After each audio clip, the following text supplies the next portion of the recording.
ಬುಲೆಟಿನ್ಗೆ ಸ್ವಾಗತ. ನಾನು ಪವಿತ್ರ ಗೌಡ. ಇವತ್ತಿನ ಪ್ರಮುಖ ಸುದ್ದಿಗಳನ್ನ ಒಂದೊಂದಾಗಿ ನೋಡ್ತಾ ಹೋಗೋಣ.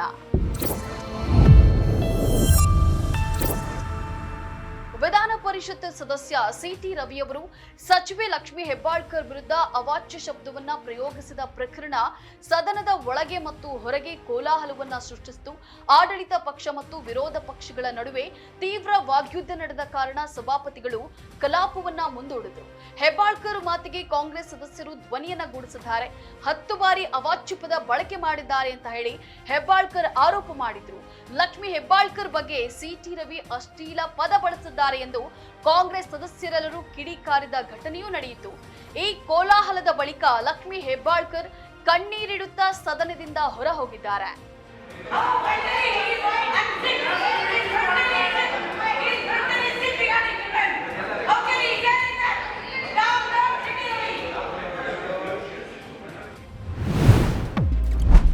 ಸಭಾಪತಿ ಕಚೇರಿಗೆ ಜಮಾಯಿಸಿದ ಕಾಂಗ್ರೆಸ್ ಸದಸ್ಯರು. ಸಭಾಪತಿ ಹೊರಟ್ಟಿ ಚೇಂಬರ್ನಲ್ಲಿ ಜಮಾಯಿಸಿದ ಕಾಂಗ್ರೆಸ್ ಸದಸ್ಯರು ಸದನದಲ್ಲಿ ಕೀಳು ಮಟ್ಟದ ಹಾಗೂ ತೀರಾ ಅವಮಾನಕರ ಪದ ಬಳಕೆ ಮಾಡಿದ್ದಾರೆ. ಸಭಾಪತಿ ಎದುರು ನೇರವಾಗಿ ತಮ್ಮ ವಿರುದ್ಧ ಅವಾಚ್ಯ ಶಬ್ದ ಬಳಸಿದ್ದಾರೆ ಎಂದು ಹೆಬ್ಬಾಳ್ಕರ್ ದೂರು ನೀಡಿದರು. ಸಚಿವರ ಮಾತು ಕೇಳಿ ದಂಗಾದ ಸಭಾಪತಿ ಹೊರಟ್ಟಿ ತಕ್ಷಣ ಪರಿಷತ್ ಕಾರ್ಯದರ್ಶಿಯನ್ನ ಕರೆಸಿ ಮಾತನಾಡಿದ್ದಾರೆ. ಈ ವೇಳೆ ಸಭಾಪತಿ ಕಚೇರಿಯಲ್ಲಿ ಸಚಿವೆ ಲಕ್ಷ್ಮಿ ಹೆಬ್ಬಾಳ್ಕರ್ ಕಣ್ಣೀರು ಹಾಕಿದ್ದಾರೆ ಎನ್ನಲಾಗಿದೆ.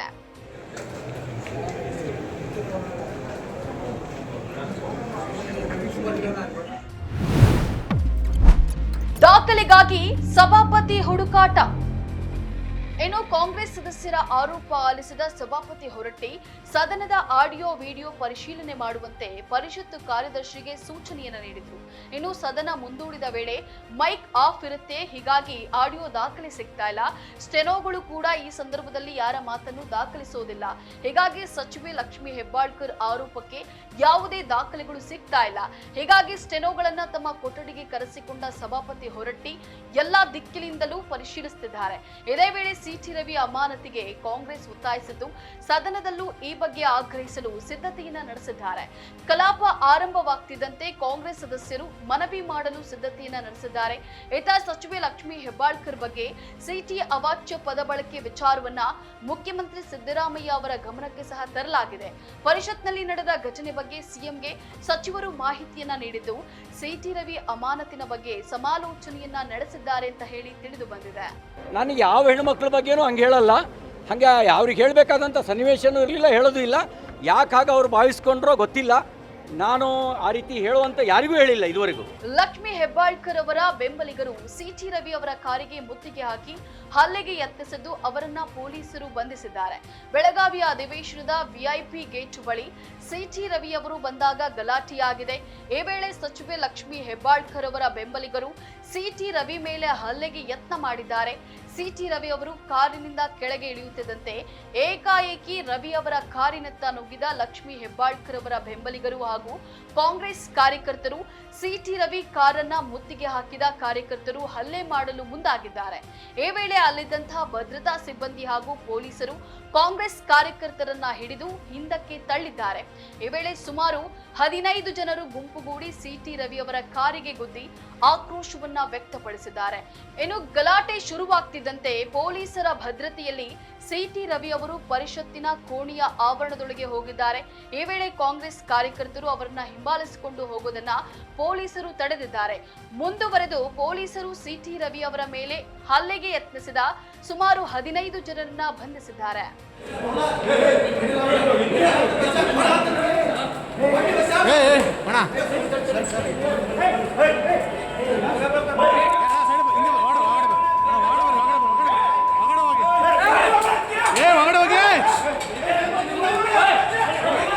ಸಚಿವೆ ಲಕ್ಷ್ಮಿ ಹೆಬ್ಬಾಳ್ಕರ್ ಅವರಿಗೆ ಅವಾಚ್ಯ ಪದ ಬಳಕೆ ಮಾಡಿರುವ ಬಗ್ಗೆ ವಿಧಾನ ಪರಿಷತ್ ಸದಸ್ಯ ಸಿಟಿ ರವಿ ಅವರ ವಿರುದ್ಧ ಸಭಾಪತಿಯವರಿಗೂ ಹಾಗೂ ಪೊಲೀಸ್ ಠಾಣೆಗೂ ದೂರು ಸಲ್ಲಿಸಿರುವ ಮಾಹಿತಿ ದೊರೆತಿದ್ದು ಪೊಲೀಸರು ಈ ಕ್ರಿಮಿನಲ್ ಅಪರಾಧದ ಬಗ್ಗೆ ಸೂಕ್ತ ಕ್ರಮ ಕೈಗೊಳ್ಳಲಿದ್ದಾರೆ ಅಂತ ಹೇಳಿ ತಿಳಿಸಿದ್ದಾರೆ. ಇನ್ನು ಸುವರ್ಣ ವಿಧಾನಸೌಧದಲ್ಲಿ ಮಾಧ್ಯಮದರೊಂದಿಗೆ ಮಾತನಾಡಿದ ಅವರು ಸಿಟಿ ರವಿ ಅವರು ಅವಾಚ್ಯ ಪದ ಬಳಕೆಯನ್ನ ಅಲ್ಲಗೆಳೆದಿರುವ ಬಗ್ಗೆ ಪ್ರತಿಕ್ರಿಯೆಯನ್ನ ನೀಡಿ ಅವರು ಅವಾಚ್ಯ ಪದ ಬಳಸಿದ್ದಾರೆಂದು ಹಲವು ಸದಸ್ಯರು ಹೇಳ್ತಾ ಇದ್ದು ತಾನು ವಿಧಾನ ವಿಧಾನ ಪರಿಷತ್ನಲ್ಲಿ ಇರಲಿಲ್ಲ ಅಂತ ಹೇಳಿ ತಿಳಿಸಿದ್ದಾರೆ. ಇಂತಹ ಪದ ಪ್ರಯೋಗದಿಂದ ಸಚಿವೆ ಲಕ್ಷ್ಮೀ ಹೆಬ್ಬಾಳ್ಕರ್ ಅವರ ಮನನೊಂದಿದ್ದು, ಇಂತಹ ಪದ ಬಳಕೆ ಒಂದು ರೀತಿಯ ಲೈಂಗಿಕ ದೌರ್ಜನ್ಯವಾಗಿದೆ. ಪೊಲೀಸರು ಸೂಕ್ತ ಕ್ರಮ ಕೈಗೊಳ್ಳಲಿದ್ದಾರೆ ಅಂತ ಹೇಳಿ ಮುಖ್ಯಮಂತ್ರಿ ಸಿದ್ದರಾಮಯ್ಯ ತಿಳಿಸಿದ್ದಾರೆ. ಅವರು ಲಕ್ಷ್ಮೀ ಹೆಬ್ಬಾಳ್ಕರ್ ಅವರು ಕಂಪ್ಲೇಂಟ್ ಕೊಟ್ಟಿದ್ದಾರೆ, ಸಭಾಪತಿಗಳು ಕಂಪ್ಲೇಂಟ್ ಕೊಟ್ಟಿದ್ದಾರೆ, ಪೊಲೀಸ್ ಸ್ಟೇಷನ್ಗೂ ಕಂಪ್ಲೇಂಟ್ ಕೊಟ್ಟಿದ್ದಾರೆ. ಪೊಲೀಸ್ನವ್ರು ಏನು ಕ್ರಮ ತಗೋತಾರೆ ನೋಡ್ಬೇಕು. ನಾನು ಇರಲಿಲ್ಲ ಅಲ್ಲಿ, ಕೌನ್ಸಿಲ್ನೆಲ್ಲ ಇರಲಿಲ್ಲ, ಸಿಟಿಗಳು ಭಾಳ ಕೆಟ್ಟ ಪದ ನಡೆಸಿದ್ದಾರೆ. ಅದು ಕ್ರಿಮಿನಲ್ ಅಫೆನ್ಸ್ ಆಗುತ್ತದೆ. ಅದರಿಂದ ಭಾಳ ನೊಂದ್ಕೊಂಡಿದ್ದಾರೆ ನಮ್ಮ ಲಕ್ಷ್ಮೀ ಹೆಬ್ಬಾಳ್ಕರ್ ಅವರು, ಮಂತ್ರಿ.